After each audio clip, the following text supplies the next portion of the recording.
वल्लभ श्री हरिवंश। राधे राधे महाराज जी। महाराज जी, आपके वचनों के अनुसार किए गए पापों और पुण्यों को अलग अलग भोग भोगना पड़ता है, पर क्या जानबूझकर किए गए पापों को जानबूझकर किए गए पुण्य नष्ट करते हैं? मन इस बात को लेकर भय, चिंता, शोक। ऐसा अनुष्ठान करने पे हो सकता है कि जैसे पाप हो गया है, फिर उसका मोचन करना है हमें, तो फिर उसके लिए कई व्रत हैं, कई ऐसे तीर्थ अनुष्ठान हैं कि आप संगम में जा करके 3 दिन उपवास करके ऐसे स्नान कीजिए, ये पाठ करवाइए।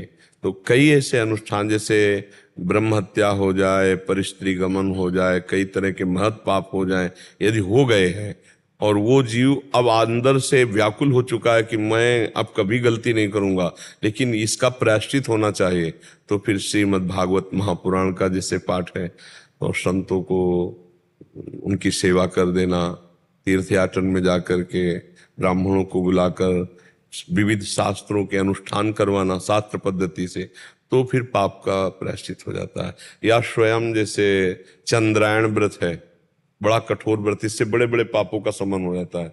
कि जैसे प्रतिपदा से शुरू किया तो 1 कवल, द्वितीया को दूसरा कवल, ऐसे 1 1 2 2 कवल, फिर 14 कवल, फिर वहां से फिर आकर के 1 कवल में आ गए। इसे चंद्रायण व्रत कहते हैं। जैसे चंद्रमा घटता बढ़ता है वैसे 1 1 कवल, ऐसे सारे पाप नष्ट हो जाते हैं।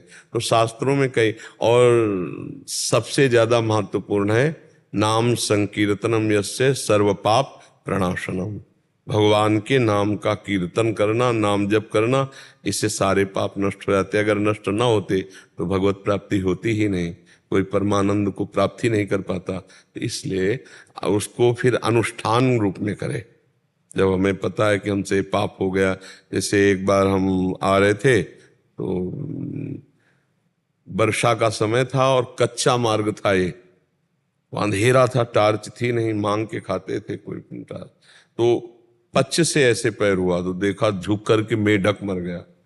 हमें लगा कि आज अगर हमारे पास टार्च होती तो हम देख लेते नीचे अंधेरे, पर हमें बड़ा पश्चाताप हुआ। फिर आकर कुटिया में गोपाल शास्त्र नाम का पाठ किया उसके लिए, उस जीवात्मा को प्राप्त हो जो हमसे गलती हो गई। तो अगर हमसे कोई पाप बन जाता है तो उसका अनुष्ठान भी है। गोपाल साहब जितना पाप है उसके अनुसार महापुरुषों से जैसे निर्णय करवा के कि ये करो ऐसा।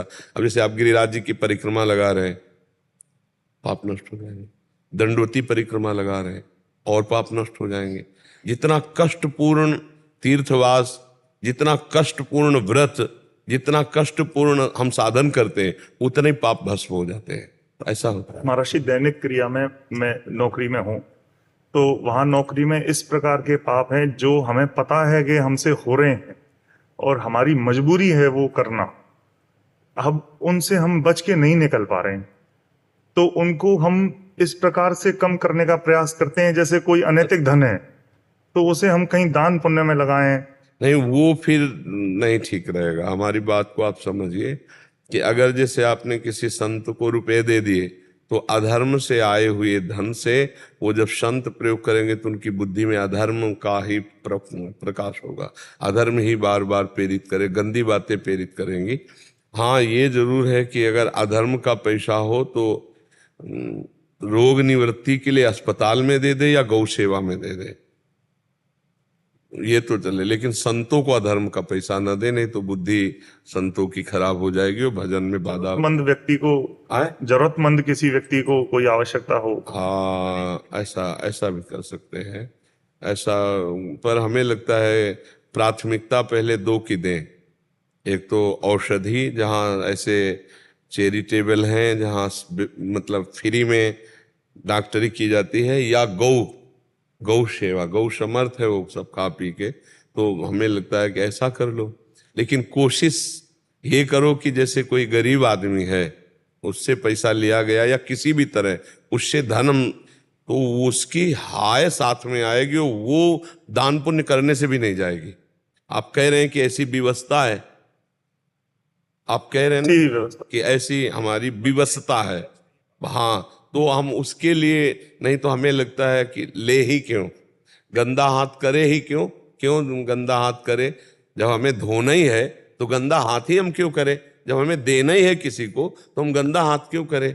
जहाँ गरीब लोगों की अव्यवस्थाएं हैं उन व्यवस्थाओं में उनको लगा दो। वैसे कोशिश रखना कि कभी किसी गरीब का धन ना आ जाए, नहीं उसके साथ उसका दुख आता है, उसकी हाय आती है, वो बहुत खतरनाक होती है। देखो जो धनी मानी है तो उनको कोई फर्क नहीं पड़ता, लेकिन गरीब आदमी, किसान आदमी 1,50,000 में लुट जाएगा, क्योंकि वो खेती कर रहा है, उसके पास इतना धन नहीं है। और फिर वो जब धन आएगा तो वो नष्ट करना शुरू कर देगा, वो शांति भंग कर देगा। मुझे तो लगता है वैसे प्रायः बचना चाहिए, नहीं लेना चाहिए।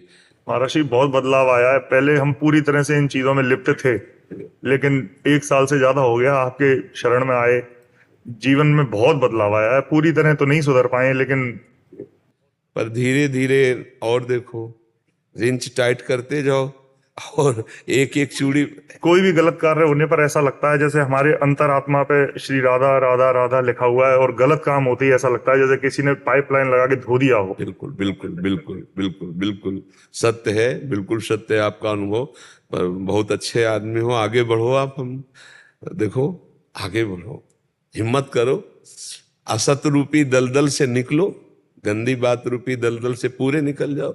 मनुष्य जीवन निकलने के लिए मिला है, फंसने के लिए नहीं मिला है। हम कह रहे जब हमें हाथ धोना ही है तो हम गंदा क्यों करें? जब हमें देना ही है तो हम दूसरे से ले क्यों? सबसे बढ़िया बात है। हाँ, तो आप देख लो, जिसमें किसी को दुख न पहुंचे और उसके द्वारा जो प्राप्त हो दूसरों को सुख पहुंचे, तो देख लो इसमें। अब हमें तो उस विषय का ज्ञान है नहीं, पर इतना जरूर है कि जहाँ हम अधार्मिक पैसे की वो हमारी बुद्धि को निगेटिव ले जाता है, परमार्थ विहीन हमारे विचार आने लगते हैं, भोग वासनाएं बढ़ने लगती हैं और अशांति वाली बातें आने लगती हैं। तो जहाँ तक हो सके धर्म से चलने की चेष्टा करो, और जब ऐसा कुछ हो तो ऐसी जगह दे दो जैसे हजारों गौएं भूखी प्यासी हैं, तो उनकी पानी की व्यवस्था, भोजन की व्यवस्था ऐसा कर दे।